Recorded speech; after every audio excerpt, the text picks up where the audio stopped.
Law and Order SVU did this one episode where they focused on a religious cult. The leader of a religious cult had impregnated, I think, a 12-year-old girl. And he was a polygamist. You know, in religious cults, at least if they're led by men, the deity tends to speak to the leader's genitals and tells him to take multiple wives. But anyway, they tracked down the background of the cult leader. And prior to his starting up the religious group, he had just been a plain old con man or con person, con artist, you know, with no religious twist to it. He'd just been, you know, giving people, you know, some shuck and jive story in order to hoodwink them out of their money. And I guess then he believed that, you know, he could get what he wanted, you know, money and sex by starting a religious group up. And with his skills as a con artist, he'd be good at it. And he did have knowledge of the Bible. So he was able to convince people that he had the truth.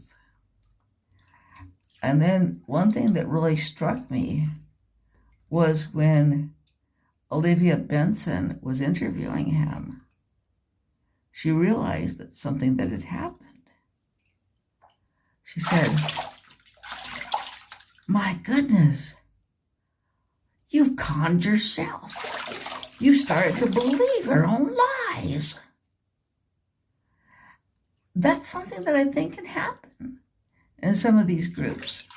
I actually think that sometimes somebody could start something out as by doing a con job, and they could repeat the lies so often that, especially if the lies are flattering to themselves, that person could start believing it.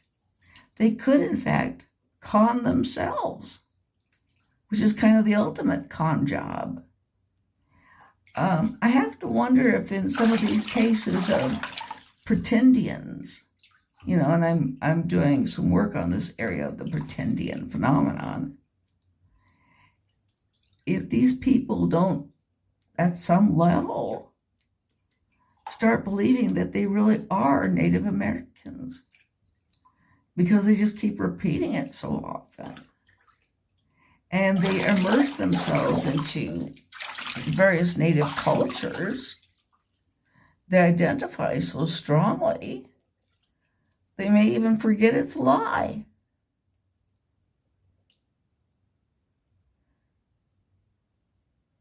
It might be possible.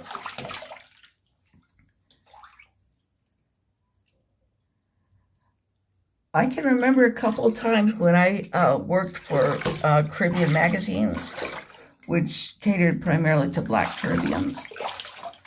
There were a couple of times when I referred to, you know, Caribbean people, and I said we, and then I corrected myself and said they.